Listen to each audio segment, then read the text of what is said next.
I do. But these people are banging on. They are. Right. Anyway. That might prove the point. So, what did you say? Everything that mind possesses. Everything the mind grasps, it wants to possess for all time. Mm-hmm. Why is it trying to grasp any of it? Uh-huh. Why? It's for the future. It's because it thinks it might be useful. So it's the thing about memory. It's just this reflex. Can you take this? Okay, so what did you say? Just say it again. Well, mind is always interested in things. Mind wants to grasp things and possess them. What do you mean by possess them? To acquire them as a memory. Mm-hmm. As if that will be useful. It's all for the future. And then at a certain point in life it's realized, well, actually, I won't be around. You know? And then the question comes, well then, why am I still so avid to have, to possess, to record? Because you're still alive, and of course you're immortal. Yeah, it's a reflex. But it also does say that we do it not for ourselves. Because the day of your death is always tomorrow, you know. And it's for the others. And it's for the others. Yeah. Exactly. So it's not it's not so strange that we do what we do. It would be maybe more a stranger if we didn't want to possess them. How would you operate without memory at all? You would just be a zombie. Yeah, at times I've thought that memory might be the whole, certainly of artificial intelligence, if we're talking about artificial intelligence, an associative memory really does pretty much the whole show. Right.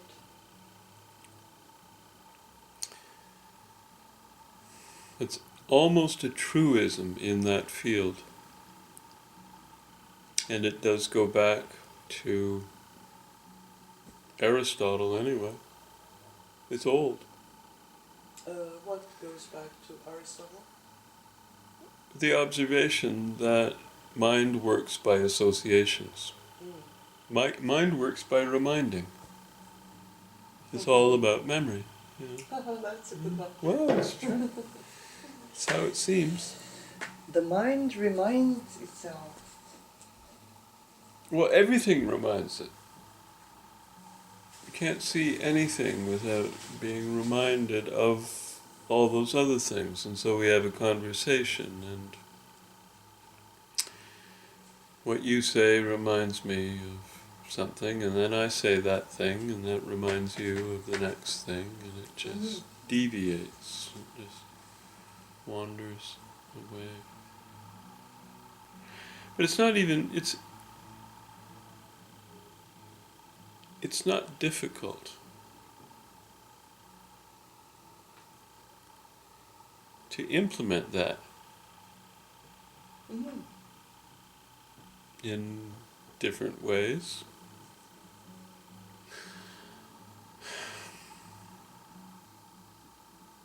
So what's the question about consciousness then? Why is that a trick?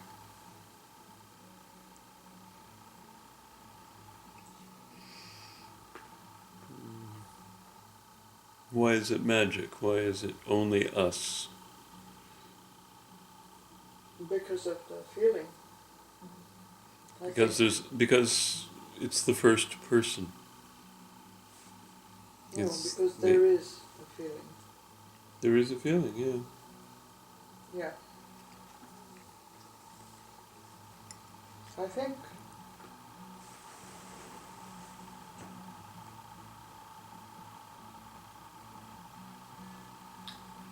Unamuno would say, why would he, Descartes, Oh yeah. say, I think, therefore I am? Couldn't he have said, I feel, therefore I am? Yeah, yeah. Mm-hmm.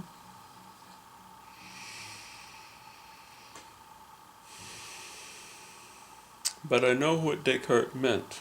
And to say what Unamuno said Yeah.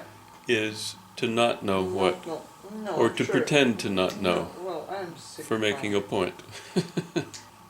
I like this image that I got from, the father of psychophysics, Gustav Fechner. About 1850 or so, 1855, he wrote his big book. One of these big German tomes on psychophysics, which is the measurement of sensation. He was quite a strange fellow. Um,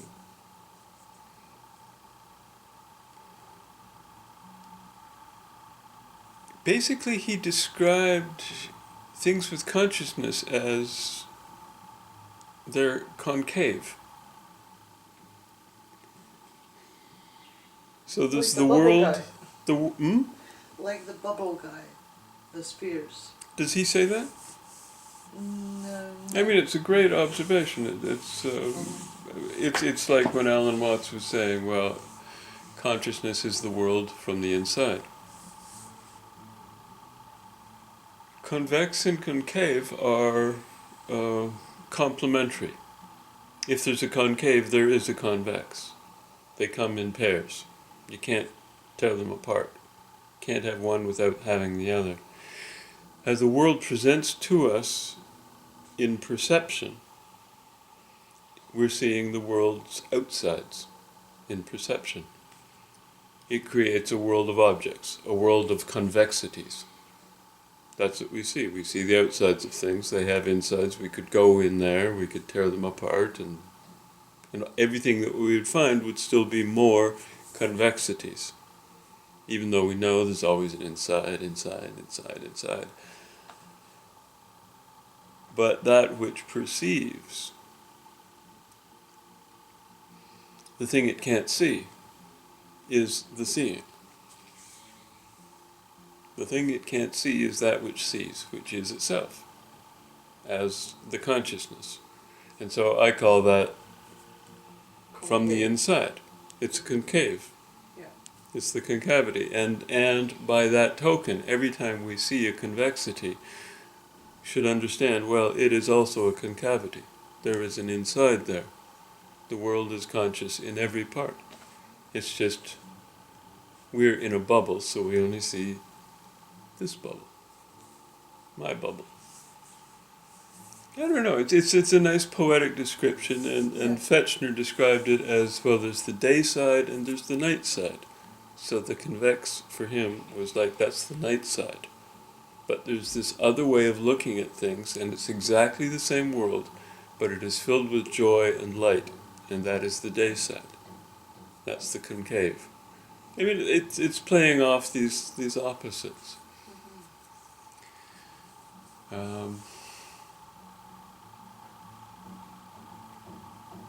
To me, it's just remarkable that this guy, he was a mystic. He would wander around talking to the plants. Who was that? Gustav Fechner. Uh-huh. The plants would talk to him.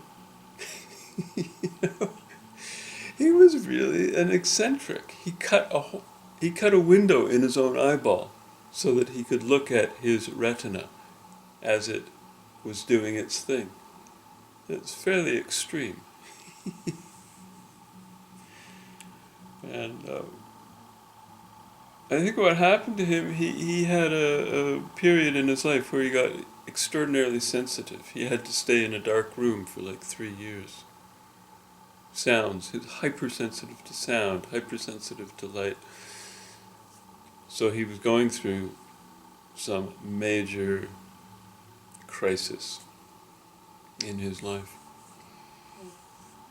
And then he emerged, he during that time he managed to assimilate whatever it was, integrate it into himself, and become strong in himself again. To not be so sensitive that he's crippled. Mm-hmm. Yeah. Anyway, a nice story. And only because one thing reminded me of another thing, which reminded me of another thing. Yeah.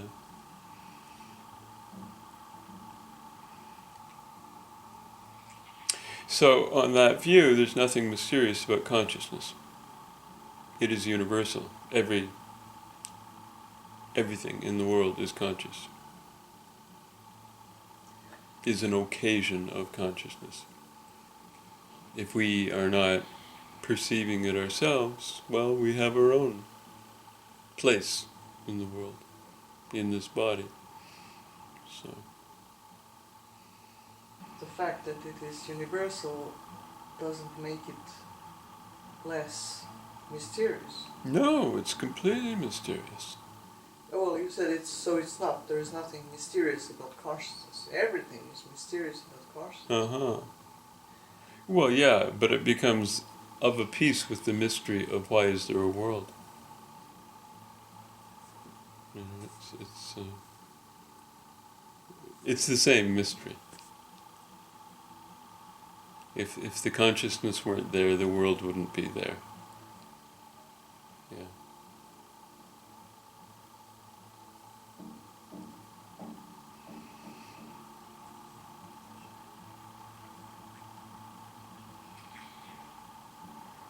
You know, this idea of the Turing test that's going to test whether something is conscious, that can pass the test, that you can submit it a bunch of questions, and by the answers you can judge, oh, there's something there that is conscious and it's intelligent and it's a being like I'm a being.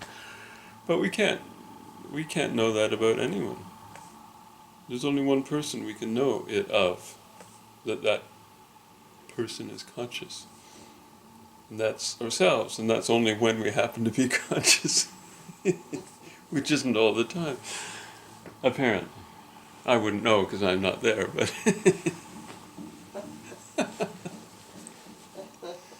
So... I always had the idea that we could invest ourselves, that we could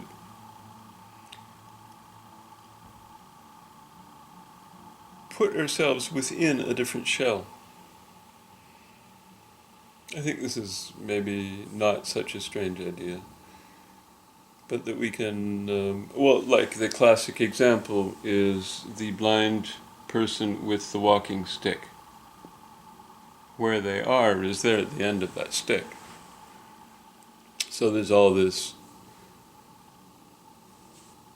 matter that's not them, but they are at the end of the stick. Their consciousness is at the end of the stick. They are perceiving the world at the end of the stick. Yeah. Through the sense of touch, through this organism that we are, but the organism is not bounded to the physical body. The physical body can be extended into the world in various ways, and that's interesting. So what you said, if we put ourselves in a different shell? Yeah, in a different body. We use this body as well, it's this thing that Polanyi's on about the subsidiary, the relationship. What we attend from is always subsidiary to what is attended to. If you didn't have what we attend from, there would be no attending to. What we attend from is this ground, and that ground has no boundary. Boundary would be something defined, but the ground is not defined. By definition, the ground is that which is not defined. It has no boundary. The only boundary it has is the placement of the focal object, the figure within the ground, that has the boundary. That we can know. So it's a sort of, again, it's almost like a concavity. The concave shape that this convex body makes in consciousness is the only boundary we have for this boundlessness of the ground. And it has exactly the same shape as the object of attention.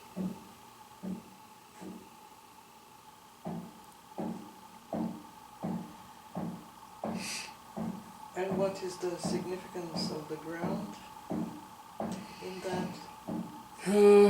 Well, then the ground would be this body which in the subsidiary sense can inhabit any part of the world with attention.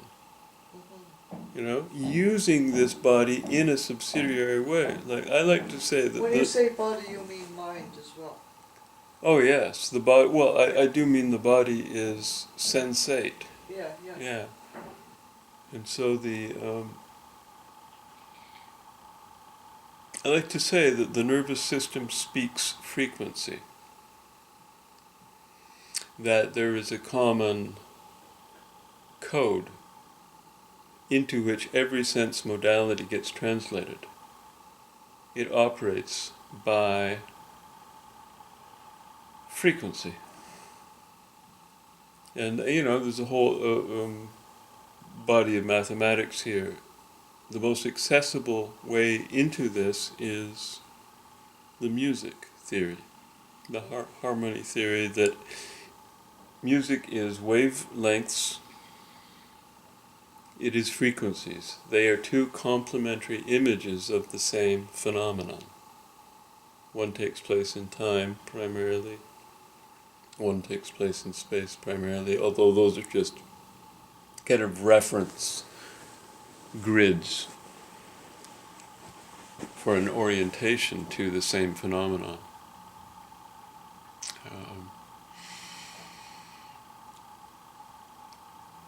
But vision, memory, touch, certainly. This psychophysicist von Bekesi Yeah. did all these wonderful experiments showing that the senses. I want to get closer to your mouth. Not closer, but the... I think we don't hear any part of your part of the conversation.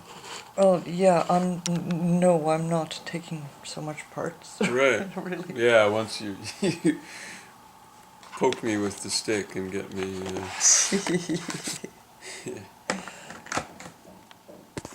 Yeah. Yeah. You're like Ajahn Shona. Oh, yeah? Yeah, once he starts talking. Yeah.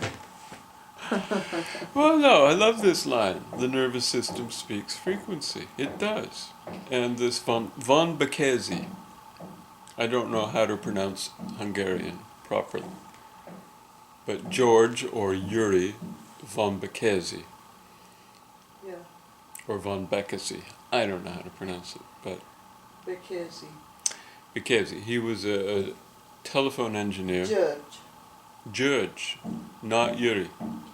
You'd have to go a little further into G-Y. Yeah. Yeah. Interesting. So Hungarian is not a Slavic language. No.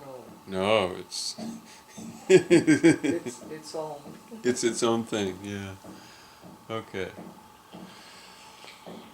So a telephony engineer, and he did all this wonderful research showing how you could translate one sensory system into another sensory system. That always impressed me so much. And this other man, a neuroscientist, neurologist, Paul Bach-e-Rita, he's the one who got people to see through their skin, see through the tongue. Yes. Yeah. Synesthesia. Synesthesia, but very precisely engineered exploitation of an innate synesthetic capacity that is universal to this body. This body has all the intelligence in it. And that intelligence that thinks it thinks, you know, Yes. the one that Descartes was quoting Yes. about, I think, therefore I am. Yeah. You know, that is actually the head on the stalk that talks, but it is the body. It wouldn't, it cannot be disembodied, but it can be.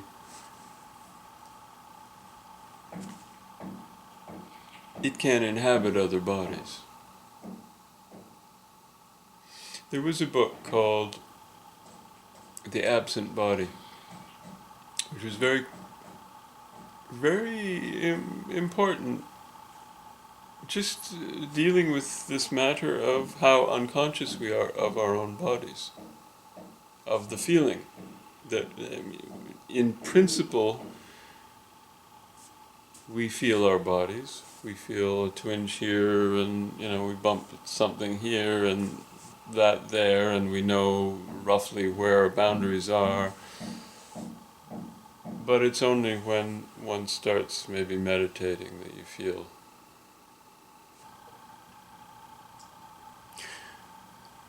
So following that line of thought, if robots are provided with sensors and effectors and an associative memory in between to map sensors to effectors, Yeah. that is sentient, it has volition. It seems like what we would... How does it have volition? Well, because it's got effectors. If something happens, it can react in a certain way.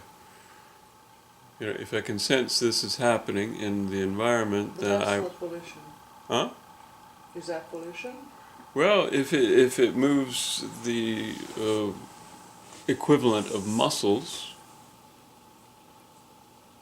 if it has mobility, if it can withdraw itself or extend itself for a purpose, then I don't... It seems to fulfill all the criteria of what biological organisms do. I don't see volition there. You have to will yourself to something, and just lifting your arm, yeah, we have to have a level of volition to do that, right? But it is an automatic It's always a moot question. gesture. It's a moot question. Why did I do this? Why did I do that? Why did the chicken cross the road to get to the other side? You know? But do you think it's adequate to explain it that way? I mean... I think there's no bottom to that question. There's no...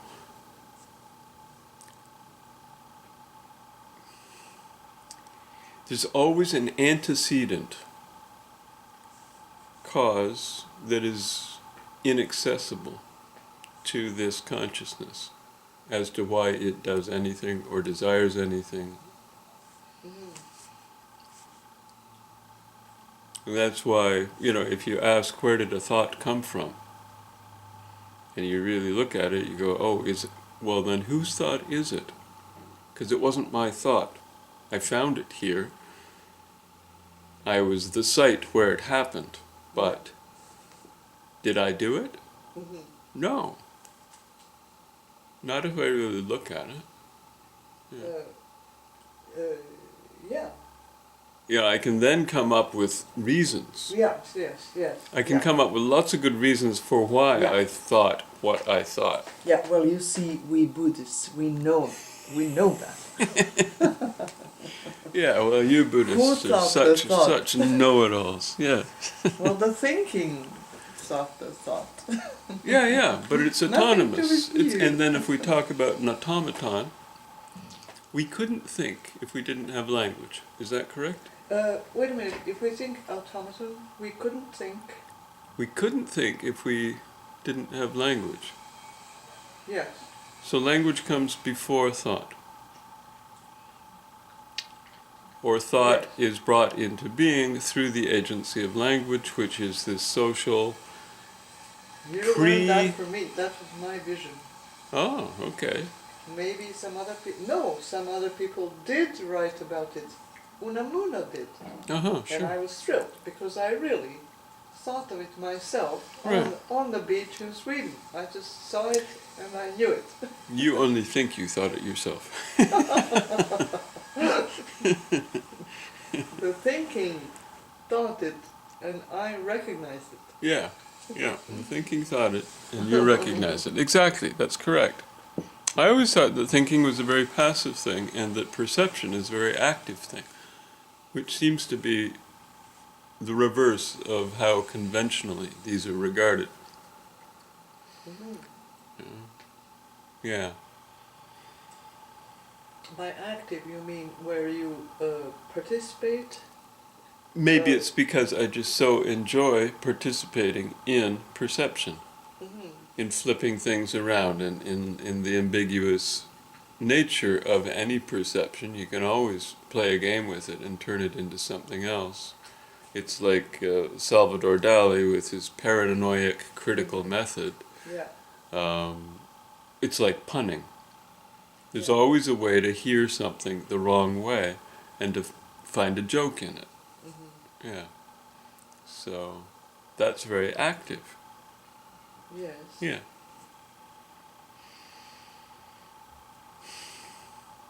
So,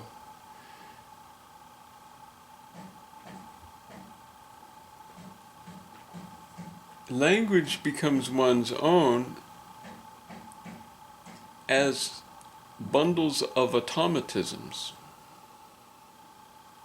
And mastery, voluntary control of a body becomes one's own through a bunch of automatisms. I learned to maneuver this arm and hand by a process of trial and error Yes. well before language ever appears, Yes. you know. So infancy is this period where these maps are formed.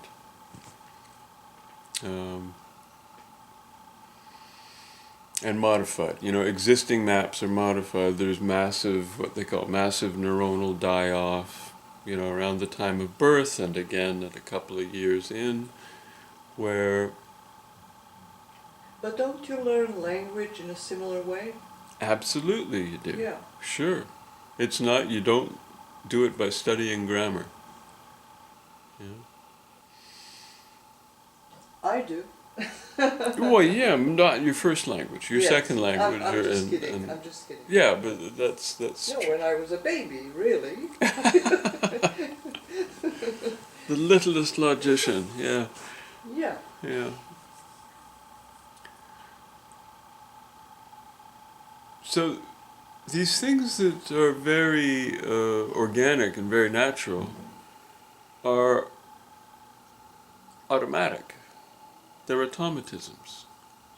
Well, Well, the whole thing's paradoxical. The whole issue of free will is fraught with paradox, and in the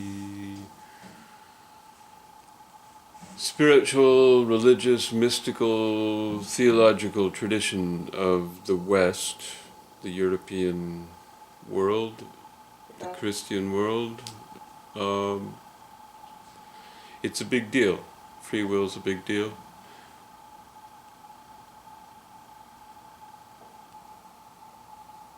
But the sense of the great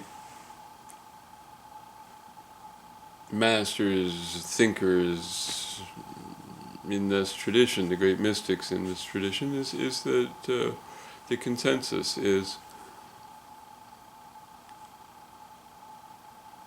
to the extent that my will is not mine, but thine, that I get closer to God, the less there is of me present. Until ultimately, thy will be done. It's not me. So it's this understanding that I am most myself when I am least myself, and that's why it's paradoxical. Mm-hmm. Yeah. Yeah, but I can understand that. Hmm? You can understand that, yeah. Yeah. Yeah, yeah.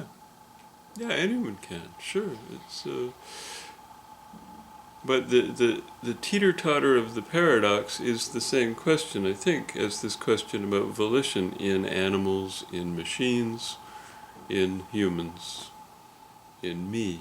Yeah? It has two faces, convex, concave. They look completely different, but it is a teeter-totter. And they flip into the other. Flip, flip. Like one of those Gestalt pictures.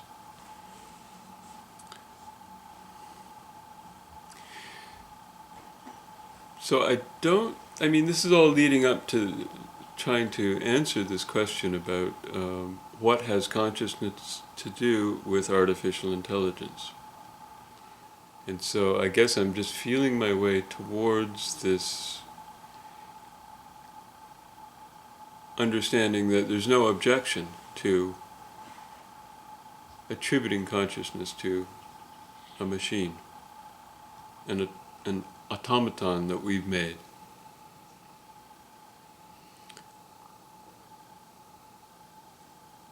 By the same token, there's no obligation to extend consciousness to that automaton. Yeah. So whose decision is that? It's the eye of the beholder. It's thrown back in your own lap. Yeah. Yeah. Yeah. It's thrown back in your own lap. Hmm.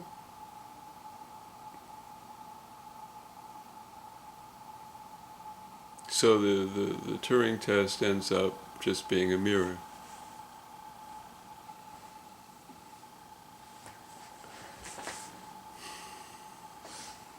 I suppose. Yeah, Well, I think there's a spirit that emerges when the snake captures its own tail. There's something transcendent that happens at that very moment. And this is when, like an electric circuit, is complete. Then there is a transcendent, something exists that didn't exist, and it has its own behavior. uh-huh. There's a level and an emergence. One Right. of these levels of description or levels of behavior just happens. Yes. Right. And so, in the big picture right now of this time in history, we have had electrical circuits for, 150 years or so, and electronics emerges early in the century. And now the world is connected in so very many circuits of information. And each of these, it's just a compounding and a compounding and a compounding of all these transcendental or transcendentalizing emergences. Iterating. But it's just one loop, really. Can you tell me something? I mean, now that you described the electrical circuit, Yeah, electronic circuit, yeah. and how it becomes an entity because it's closed. Yeah. Yeah, and that closure, I just want to That say, closure. that's a concavity. It's another example of this concave, convex distinction.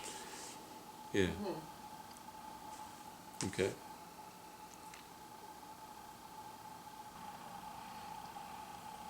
The great thing about, here we're just veering all over the place, but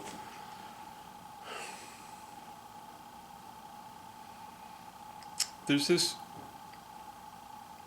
picture of events that happen in a medium. It's like a stone dropped in a pond and the ripples go out. An event happens, and in the ideal situation there is a concentric series of wave fronts, spherical wave fronts, radiating like that from that event. Any intelligence that the event happened is gathered from this ever-expanding periphery of effects. And it is only known insofar as there's an interaction of that periphery advancing and interacting with something else, creating a secondary set of waves spreading out from that event, and so on, and so on, and so on, and so on. The gathering together of these evidences, secondary wavelets, as Huygens described them, that process is the basis of this new generation of neural network algorithms that are called deep learning. They are convolution networks. The process of gathering these traces and folding them back together is called deconvolution. And there's a funny little paradox there, because the only way that deconvolution can operate is by performing a number of convolutions. So there's only one thing that happens, and it only happens in one direction in time.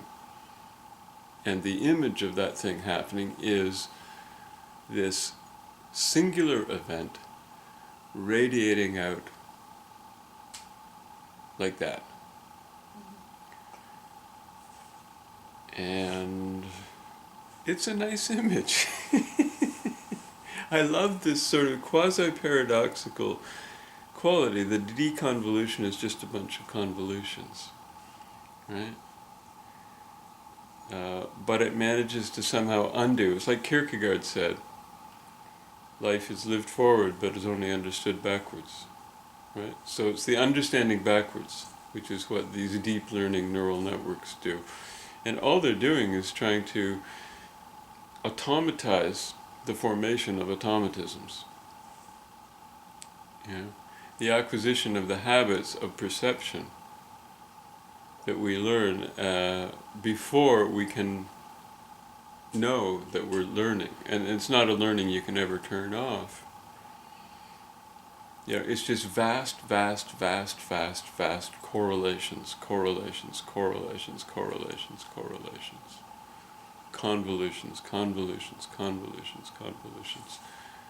So just that word, convolution, describes this folding together these things with these things, folding them together, and then folding together these things with these things. So it's many to many to many to many to many to many to many, in a multiplicity that's inconceivable. You know? It's certainly terrifically organic. Yeah, and how does a machine feel about that?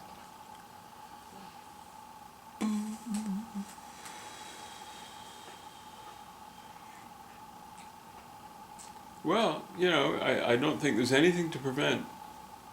I don't think there's anything to prevent assembling a machine to have a singular point of view, a machine to which you could pose that question, and then it could tell you. Yeah. You know? Yeah. It would be an assemblage of modules.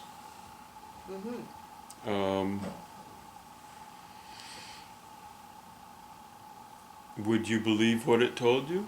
Would it believe what it told you? No idea. Yeah.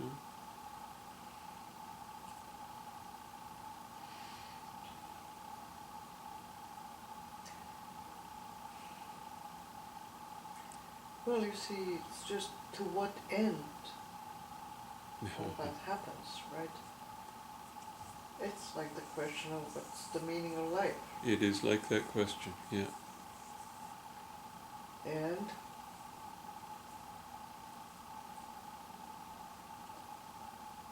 saying that there is no meaning to life doesn't satisfy us.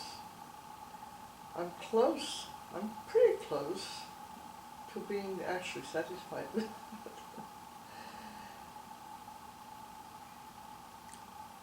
I have, But you know, generally it doesn't satisfy us, and we'll look for one. yeah, but it's in the looking, and it's the thing that's just around the corner.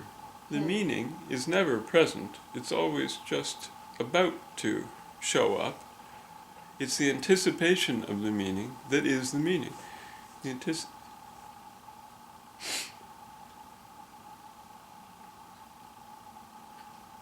because the meaning is an impossible completion. You can't complete it because it is the totality. Everything is involved in everything. So it's to possess the meaning is to possess the unpossessable whole.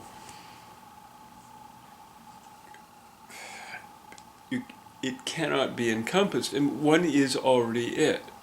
That's when you say, we are all the absolute, we're all the absolute all the time. Well, it's true. That is the concavity to which I've been referring. Yeah. And that's why it's so singular, because there's only one of it. Singularity is what it is by definition. It doesn't prevent there being... You see, how did we come to that? Through induction, helped with intuition and feeling. And how do we conclude about it? We don't. But Right. if we would, it would be by feeling. Yeah, this feels like true. That's how I experience it. Yeah. So That is any our what's the word? Verification of the truth. the judgment is made by something intuitive. It begins and ends in this field. When this question about AI comes up, I often think it's just a red herring. It's the wrong question. Yeah. You know, the right question is more like, to whom does it matter whether there's such a thing as an AI? Yeah. Exactly. Right. To me, what is interesting there to me is how automatic are we?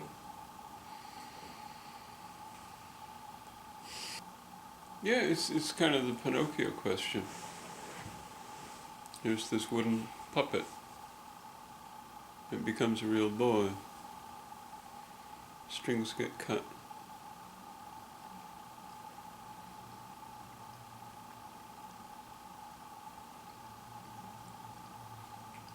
There is no veridical answer. Does it possess consciousness or not? Has it a soul or not? There is no. It's yes and no.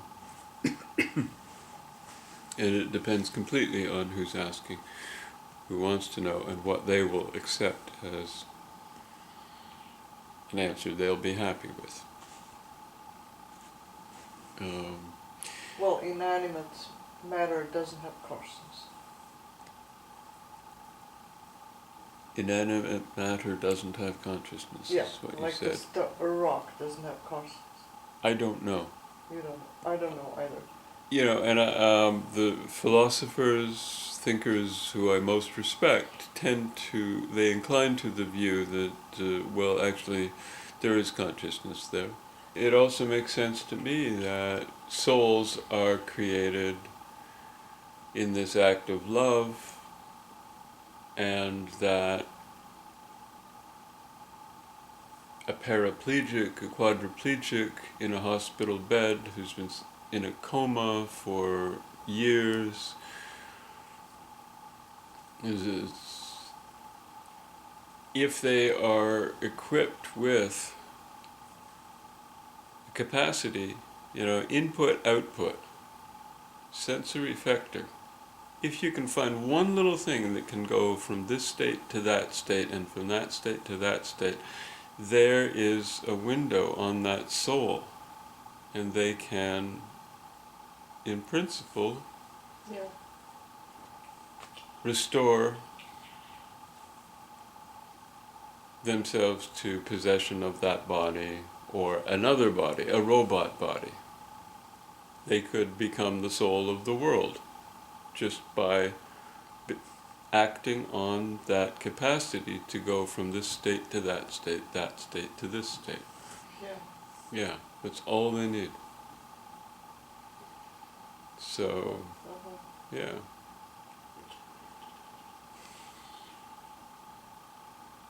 And seeing that does seem to contradict the assertion that we can just make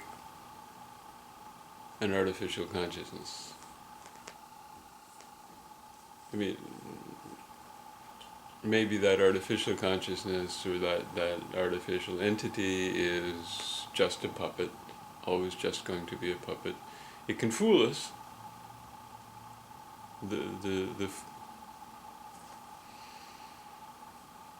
The performance can be so convincing that we believe it, that we fall for it.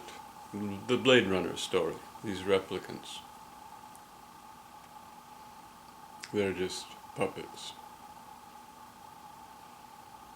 It doesn't stop them from staging a revolt, and it doesn't answer the question, well, is the Blade Runner himself a replicant? Yeah. Yeah. I'm going to stop this now. Okay. Because then I have to review it. Huh? It's long. Is it? We kept going, yeah.